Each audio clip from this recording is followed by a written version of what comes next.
નમસ્કાર વિદ્યાર્થી મિત્રો, આજે આપણે પ્રકરણ 10 પ્રાયોગિક ભૂમિતિ ની આપણે આજે ચર્ચા કરીશું।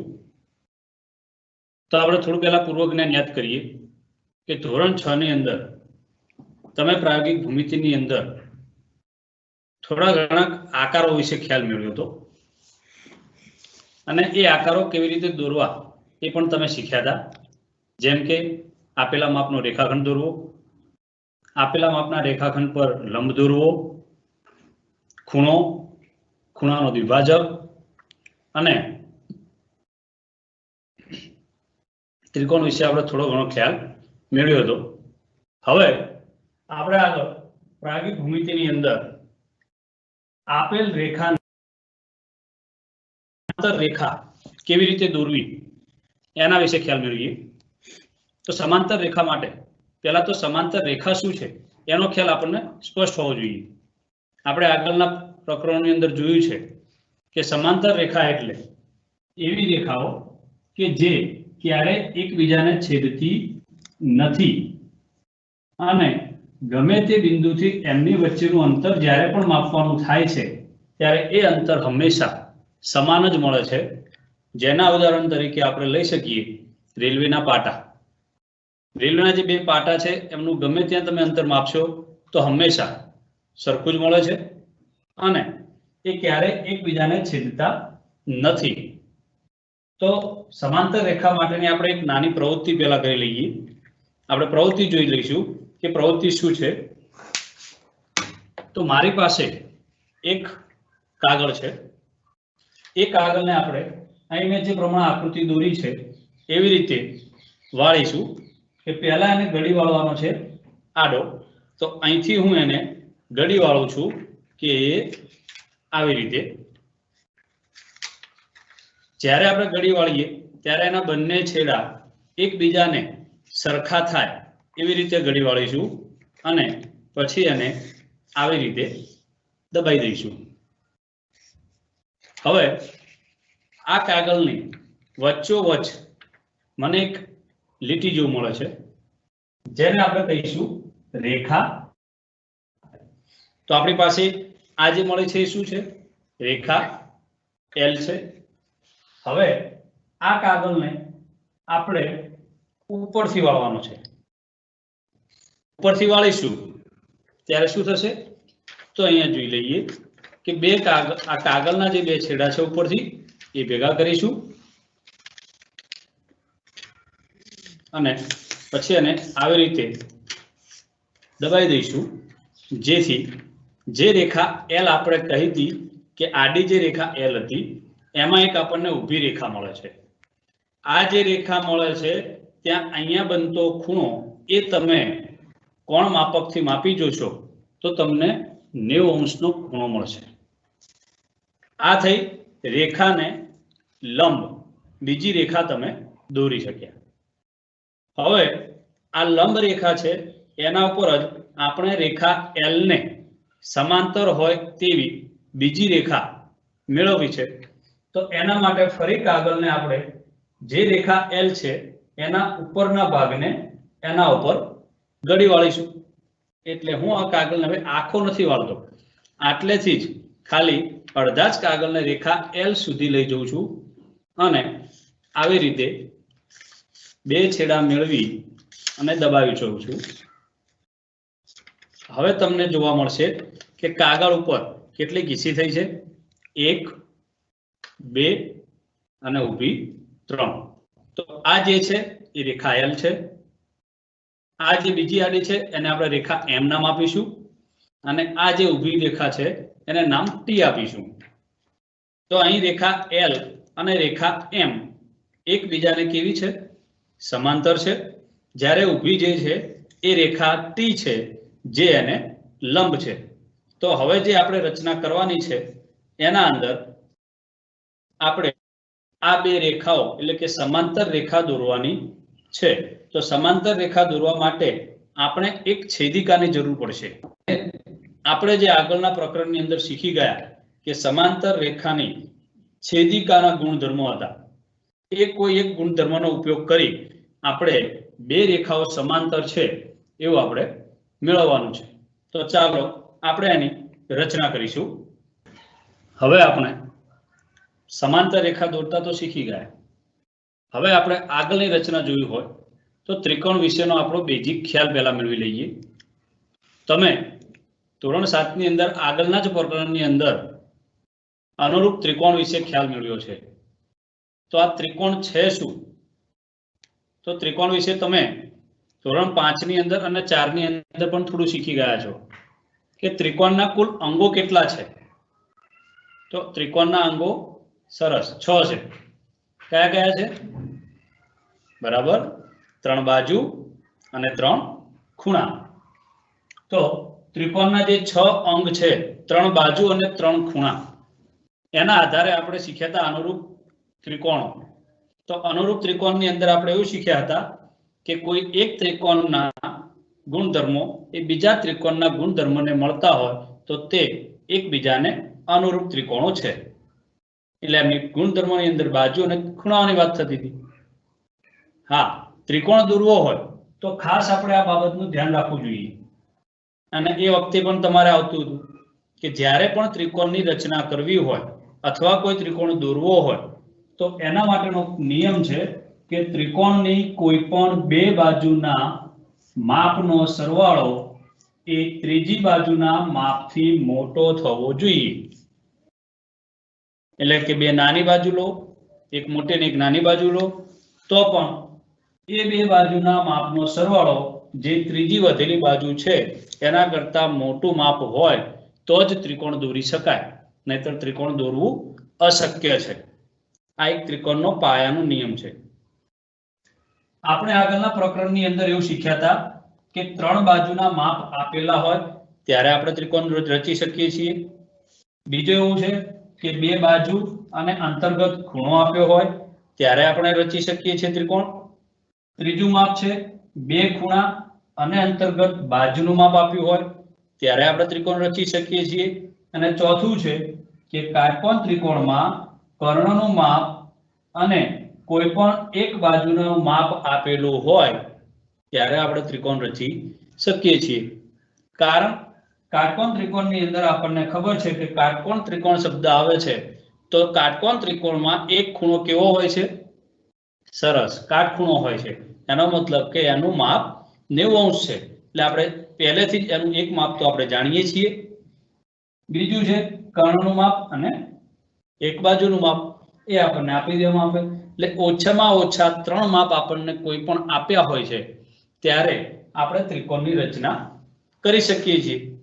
તો આપણે જે પહેલું કીધું કે 3 બાજુના માપ આપેલ હોય તો ત્રિકોણ રચવો, જેની શરત તમે આગળના પ્રકરણની અંદર ભણ્યા હતા કે આ શરતને બા બા બા એટલે કે બાજુ બાજુ અને બાજુ એટલે કે ત્રિકોણની 3 બાજુના માપ આપેલા છે। બીજી શરતની અંદર કઈ છે? બા ખૂ બા એટલે કે બે બાજુના માપ છે અને અંતર્ગત ખૂણો એટલે કે જ્યારે બે બાજુ માપ બન્યું છે અને એની વચ્ચેનો જે ખૂણો છે એની વાત આપણે કરવાની છે। ત્રીજી શરત છે ખૂ બા ખૂ એટલે કે બે ખૂણા અને અંતર્ગત બાજુ એટલે કે બે ખૂણા વચ્ચેની જે બાજુ આપેલી હોય એનું માપ છે। અને કાટકોણ ત્રિકોણની આપણે તો હાલ વાત કરી જ ગયા। તો ચાલો આપણે પહેલી શરત અનુસાર 3 બાજુઓના માપ આપેલા હોય તો આપણે બાબા શરતની આધારે ત્રિકોણની રચના કરીશું। હવે આપણે ત્રિકોણની રચના કરવાની છે। કયા ત્રિકોણની છે? તો બા શરત આધારે ત્રિકોણની 3 બાજુની લંબાઈ આપી હોય તેવો ત્રિકોણની રચના કરવાની છે। જેમાં આપણને ત્રિકોણ એબીસીની રચના કરવાની કીધી છે। અહીંયા ત્રિકોણ એવો રચવાનો છે કે જેમાં એબીનું માપ 5 હોય, બીસીનું માપ 6 સેન્ટીમીટર હોય અને એસીનું માપ 7 સેન્ટીમીટર હોય। તો સૌથી પહેલાં જ્યારે આપણે આવો ત્રિકોણ દોરવાનો કહ્યો હોય ત્યારે એની પહેલાં કાચી આકૃતિ દોરવી પડશે। તો આપણે સૌથી પહેલાં એની કાચી આકૃતિ દોરી લઈએ। તો કાચી આકૃતિ એક બાજુ ખૂણા પર દોરી દેવાની કે માનો કે આ 5 સેન્ટીમીટર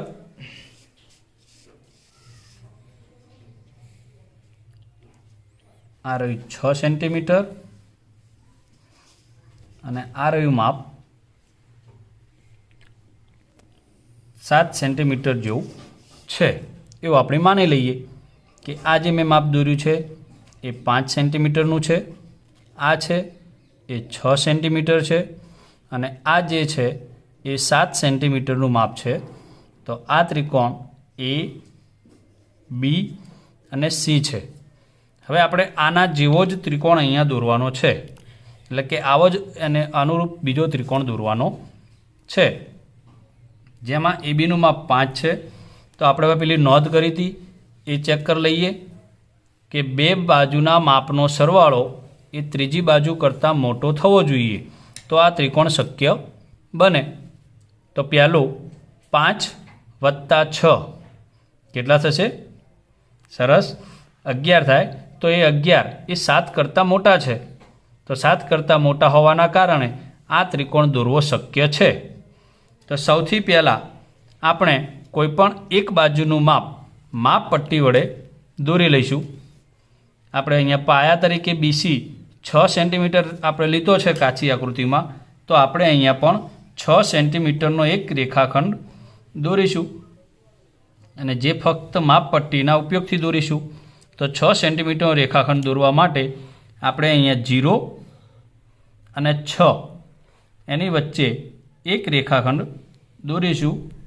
માપપટ્ટીની તમને ખ્યાલ હશે કે માપપટ્ટીમાં જે ઉપરના માપ આપ્યા છે આ જે 0 થી 15 સુધી એ સેન્ટીમીટર છે અને આ બાજુ જો માપ લખેલા હોય 1 થી 6 તો એ રહ્યા ઇંચમાં છે. આપણે અહીંયા સેન્ટીમીટર માપ આપ્યું છે, તો 0 અને 6 વચ્ચે મેં માપ દોર્યું, એનો મતલબ કે આ જે મેં રેખાખંડ દોર્યો છે એ 6 સેન્ટીમીટરનો છે. હવે 6 સેન્ટીમીટરનું માપ કોનું છે? તો બીસીનું છે.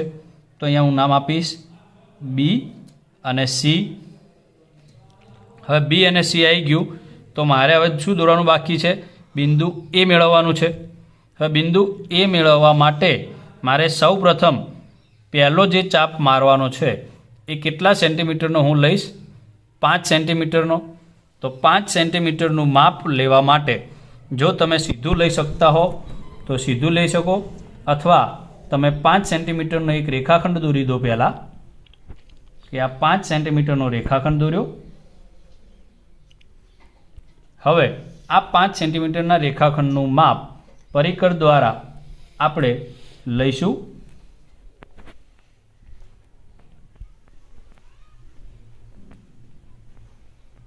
આ 5 સેન્ટીમીટરનું માપ થયું.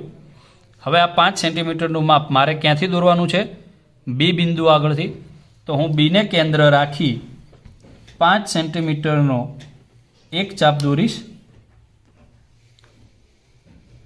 આ ચાપ થોડો મોટો રાખજો જેથી આપણે બીજો ચાપ દોરીએ તો એને જે પણ કોઈ બિંદુમાં છેદી શકે. તો હવે એક આ 5 સેન્ટીમીટરનું મેં માપ લઈ અને એક ચાપ દોર્યો છે. બીજો ચાપ મારે 7 સેન્ટીમીટરનું માપ લઈ સીને કેન્દ્ર રાખીને લેવાનું છે. તો 7 સેન્ટીમીટરનું માપ લેવા માટે મારે ફરીથી પાછો 7 સેન્ટીમીટરનો રેખાખંડ દોરી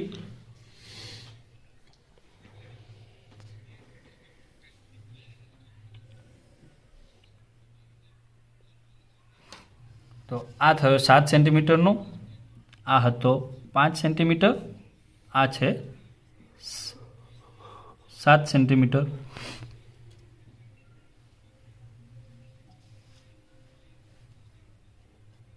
તો પરિકરથી આપણે 7 સેન્ટીમીટરનું માપ લીધું છે. હવે મારે એ 7 સેન્ટીમીટરનો ચાપ ક્યાંથી દોરવાનો થશે? સી બિંદુ આગળથી. તો સીને કેન્દ્ર લઈ હું 7 સેન્ટીમીટરનો ચાપ જે પહેલો ચાપ દોર્યો હતો એના ઉપર દોરીશ. તો એમના બંનેના જે છેદન બિંદુ આપણને મળે છે, પહેલાંનો ચાપ અને આ રહ્યો ચાપ, એ છેદન બિંદુનું માપ આપણે લઈશું એ. હવે બિંદુ જે આપણે લખ્યું છે એ બિંદુ, એને હું માપ પટ્ટી વડે હવે એને બી સાથે જોડી દઈશું.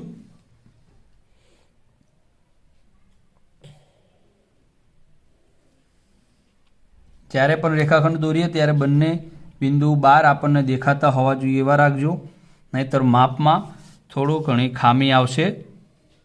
એટલે બંને બિંદુ જેમ કે અહીંયા એક બિંદુ દેખાય છે, અહીંયા બીજું બિંદુ દેખાય છે.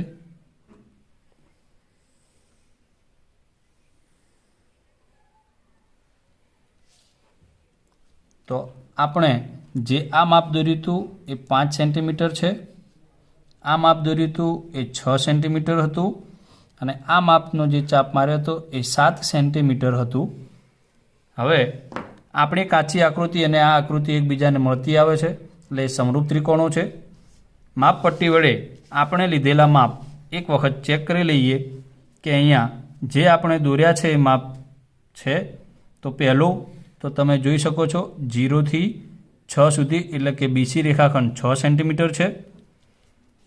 હવે એ બી રેખાખંડ જ્યાં મેં માપપટ્ટી નથી વાપરી, ફક્ત પરિકરથી દોર્યું છે. હવે એ માપ જોઈ લો તો 0 થી 5 સેન્ટીમીટરનું છે એટલે કે આ રેખાખંડનું માપ 5 સેન્ટીમીટર છે. હવે આ રેખાખંડ જોઈ લઈએ તો કે એસી રેખાખંડ આપણને 7 સેન્ટીમીટરનો મળે છે. તો આ જે ત્રિકોણ આપણે રચ્યું છે એ ત્રિકોણ માગેલા માપનો ત્રિકોણ છે, જેમાં કઈ શરત હતી? બા બા બા, એટલે કે મને 3 બાજુઓ આપેલી હતી. એ 3 બાજુઓના માપના આધારે આપણે પહેલાં કાચી આકૃતિ દોરી અને પછી એ ત્રિકોણની રચના કરી, જેમાં સૌપ્રથમ આપણે પહેલાં પાયો 6 સેન્ટીમીટર હતો તો જે માપપટ્ટી દ્વારા દોર્યો. માપપટ્ટી દ્વારા એક જ માપ લેવાનું છે. પછીના જે 2 માપ છે એ દોરવા માટે આપણે અહીંયા બાજુમાં રેખાખંડ દોરી પરિકર દ્વારા માપ લઈ વારાફરથી 5 સેન્ટીમીટર હતું તો બી ઉપરથી કેન્દ્ર લઈને ચાપ દોર્યો, 7 સેન્ટીમીટર હતો તો સીને કેન્દ્ર લઈને દોર્યો. એવી રીતે 2 ચાપ લઈને જે બિંદુ મળે છે એ બિંદુ આપણને એ બિંદુ હતું એ બિંદુ મળે છે અને પછી એને આપણે રેખાખંડો દ્વારા જોઈન્ટ કરી દઈશું અને છેલ્લે આપણી જે આકૃતિ તૈયાર થાય છે એ માગેલા માપનો ત્રિકોણ છે. જય હિન્દ. જે સમાંતર રેખાઓ દોરવાની છે એ સમાંતર રેખાની અંદર આપણે સૌથી પહેલાં પરિકર અને માપપટ્ટીનો જ ઉપયોગ કરવાનો છે. એના સિવાય આપણે બીજી કોઈ વસ્તુ લેવાની નથી. તો પરિકરથી આપણે સૌ પહેલાં રચના કરવી છે. તો પરિકરથી રચના કરવા માટે આપણે સૌથી પહેલાં અહીં આપ્યું છે કે રેખા એલ પર ન હોય તેવું બિંદુ એ માંથી પસાર થતી અને રેખા એલને સમાંતર હોય તેવી રેખા એમ દોરો. તો આપણે સૌથી પહેલાં રેખા એલ દોરવાની કીધી છે. તો આપણે એક રેખા દોરીશું એલ. તો અહીંયા આપણે રેખાનું નામ આપીશું એલ. હવે રેખા ઉપર ન હોય તેવું બિંદુ એ, તો આપણે બિંદુનું નામ લઈશું અહીંયા એ. તો હવે આ રેખા એલને એમાંથી પસાર થતી સમાંતર રેખા એલ આપણે આવી રીતે દોરવાની છે. તો એના માટે સૌપ્રથમ આપણે રેખા એલ ઉપર કોઈ એક બિંદુ બી લઈશું. હવે આ એબી રેખાખંડને આપણે જોડી દઈશું. તો માપપટ્ટીનો ઉપયોગ કરી આપણે એબી રેખાખંડને જોડી દીધા છે. હવે આને અનુરૂપ ખૂણો આપણે ઉપર દોરવાનો છે. તો અનુરૂપ ખૂણો દોરવા માટે તમે આગળ રચનાઓ શીખી ગયેલા છો. તો અહીંયા બીને કેન્દ્ર લઈ અનુકૂળ ત્રિજ્યાનો એક ચાપ દોરીશું, જે રેખા એલને સી બિંદુમાં અને રેખાખંડ એબીને ડી બિંદુમાં છેદે છે. તો આ જે માપ છે એટલું જ માપ રાખી આ અનુકૂળ ત્રિજ્યા જે આપણે લીધી હતી એટલા જ માપનો હવે એને કેન્દ્ર રાખી ચાપ દોરીશું.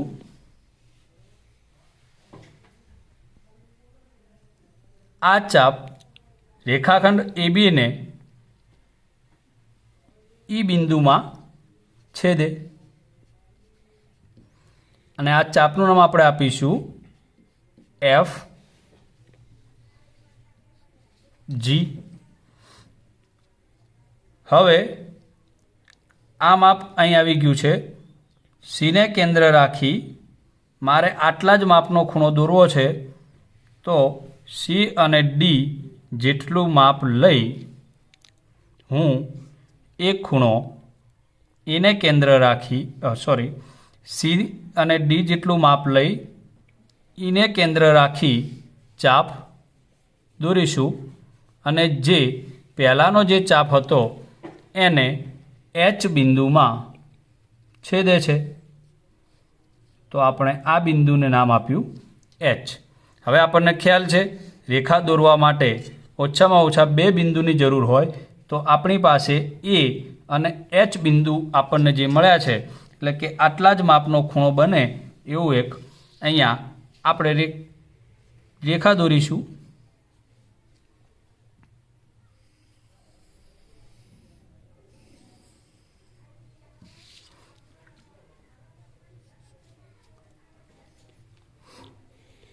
આ રેખાનું નામ આપીશું એમ. તો આપણને જે રેખાઓ મળી એમાં એલ અને એમ રેખા એકબીજાને સમાંતર છે, એવું આપણે સમાંતર રેખાની છેદિકાનો જે ગુણધર્મ હતો તે અહીંયા ખૂણો જોઈએ કે ખૂણો એ બી સી અને ખૂણો બી એ એચ કયા છે? યુગ્મ કોણની જોડ છે. અને યુગ્મ કોણની જોડ હોય તો યુગ્મ કોણ એ બે સમાંતર રેખાની છેદિકાથી બનતા ઝેડ આકારના ખૂણા છે, અને એમના માપ સમાન હોય છે. માટે આપણને જે રેખાઓ મળી એલ અને એમ એ કેવી થશે? સમાંતર રેખા થાય છે.